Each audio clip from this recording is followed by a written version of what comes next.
Dear students, let us discuss another topic from the third unit of your syllabus, that is deletion.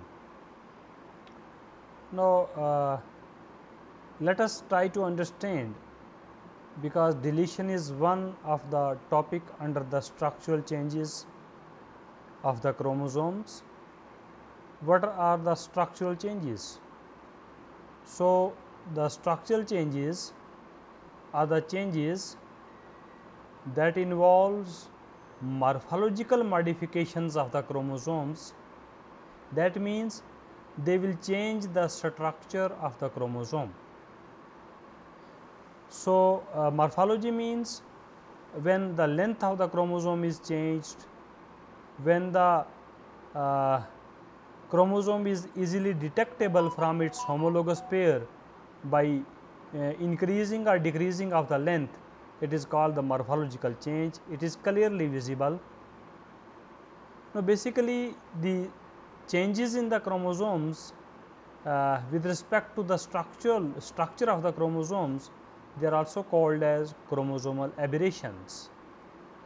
Now, all the chromosomal aberrations are categorized either depending upon the number of chromosomes involved in the change, or depending upon the way genes are involved in a chromosome. Say for example, depending upon the number of the chromosomes involved to bring the change in the structure of the chromosome, you have two types of modifications: intrachromosomal modifications and the interchromosomal modifications.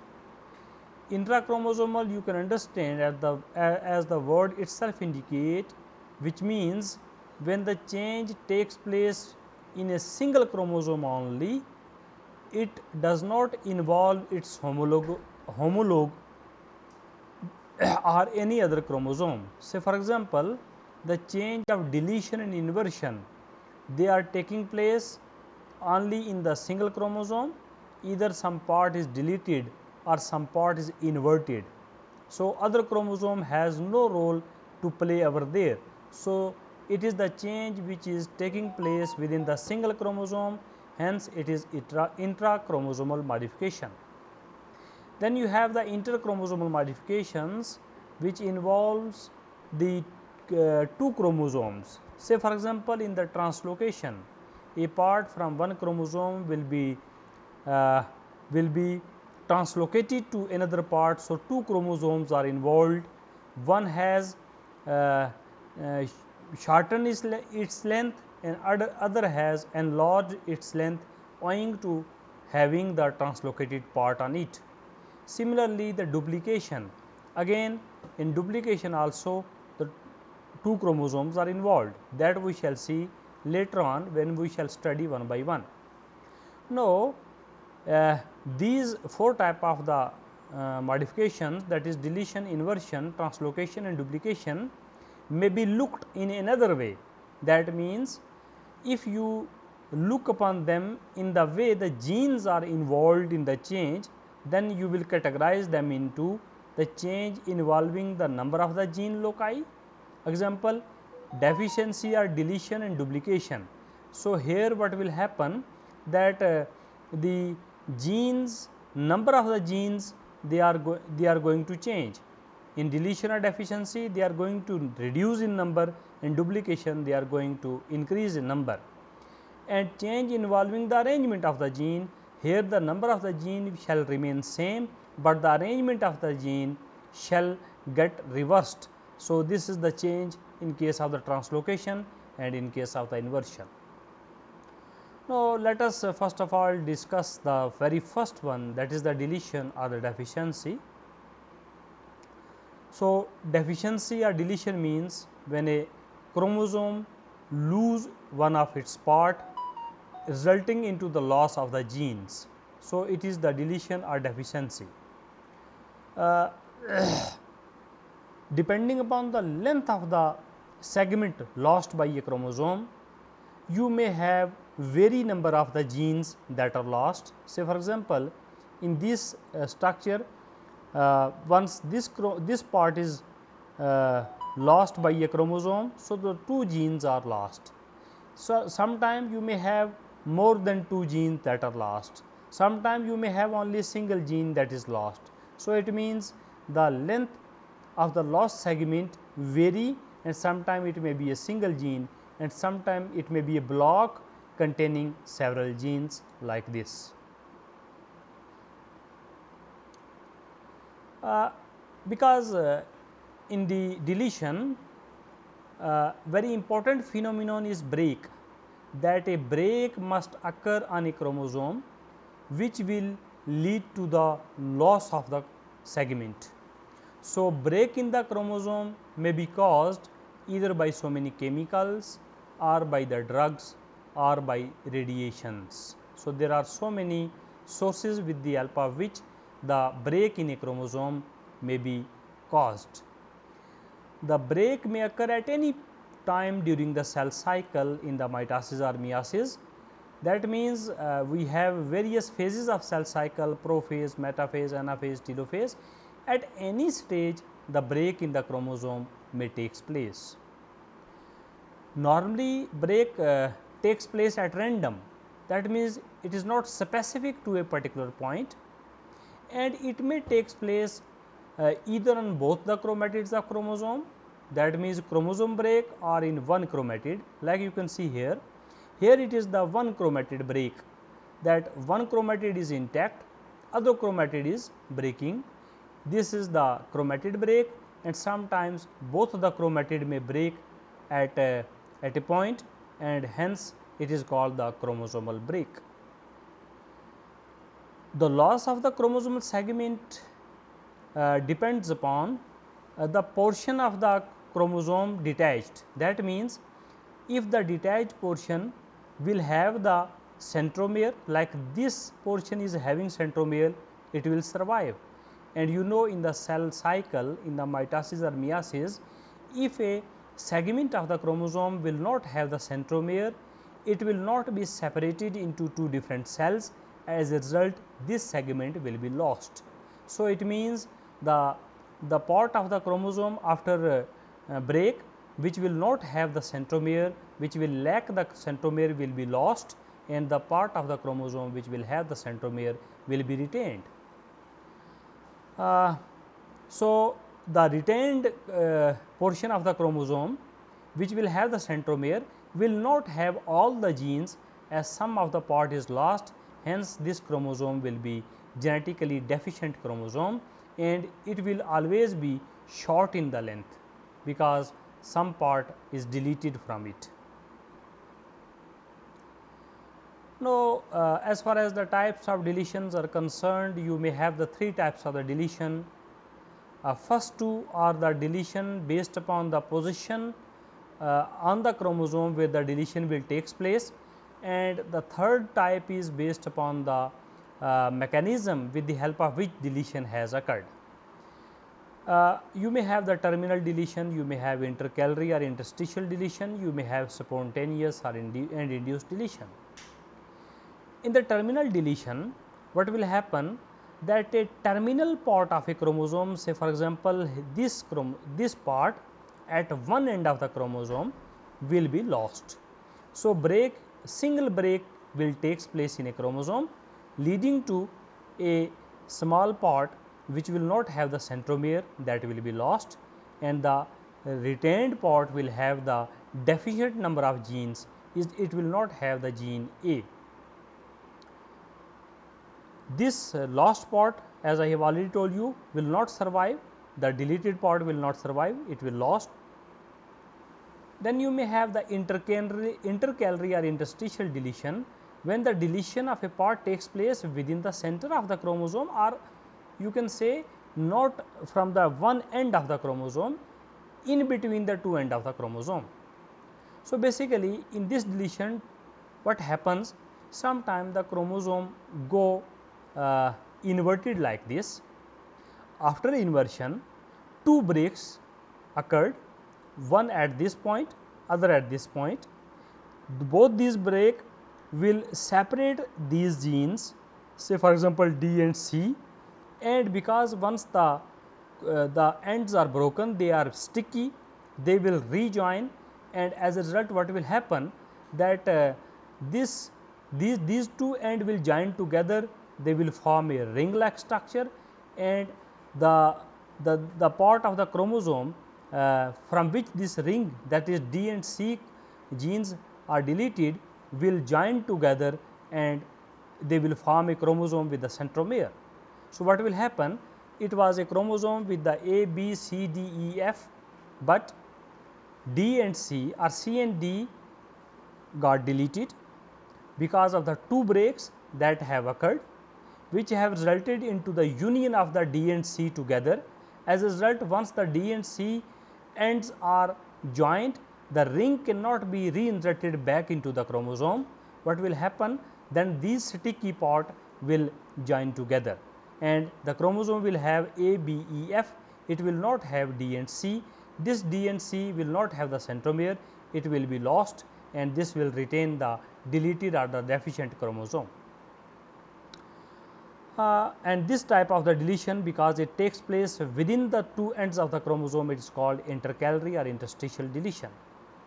Then the third type of the deletion is based upon the mechanism, based upon the reason, based upon the causes of the deletion, that if the deletion usually occurs spontaneously, but these can be induced by radiations. Sometime if the deletion is taking place spontaneously at its own, say for example, here it is a spontaneous type of deletion because of the inversion, nothing is responsible for that. So, this is the spontaneous deletion, and on the other hand, if some radiation like X-rays and the ultraviolet rays are passed through the through a cell, then the chromosome will be broken into so many pieces, and as a result some part may get deleted which will not have the centromere.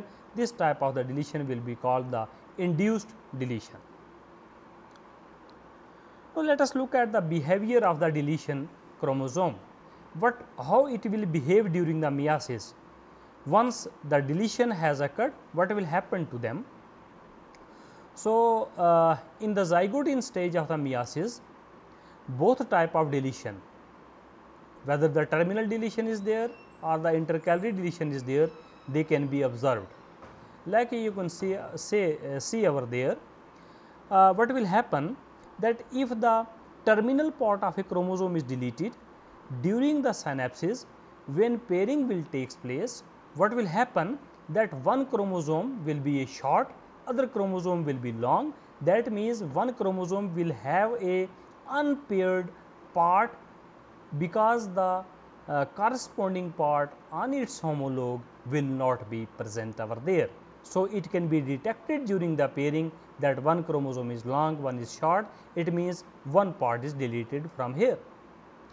If it is intercalary type of deletion, like we have seen that in previous case, the C and D chromosome, C and D genes from the chromosome were deleted, what will happen?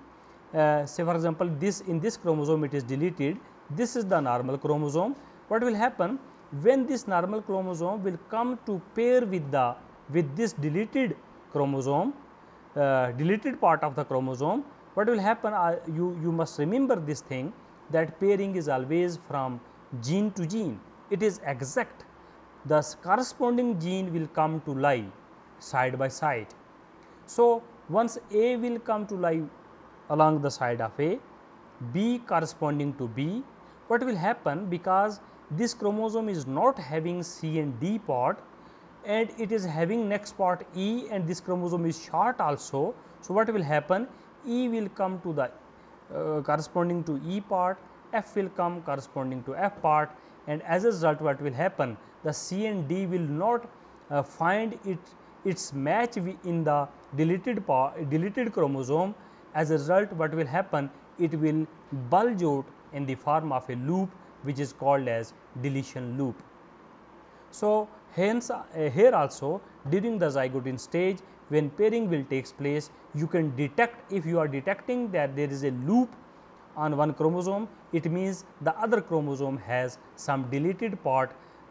So, this part has not is not able to find its corresponding part on the chromosome. So, it is bulged out, it is not getting paired with the homologue. So, this is how that during the pairing both type of deletion can be detected. In addition to it, the deficiencies can also be recognized by the phenotypic effect shown in the organism having deleted chromosome. So, if organism will survive having the deleted chromosome, the organism will show some phenotypic characteristic features.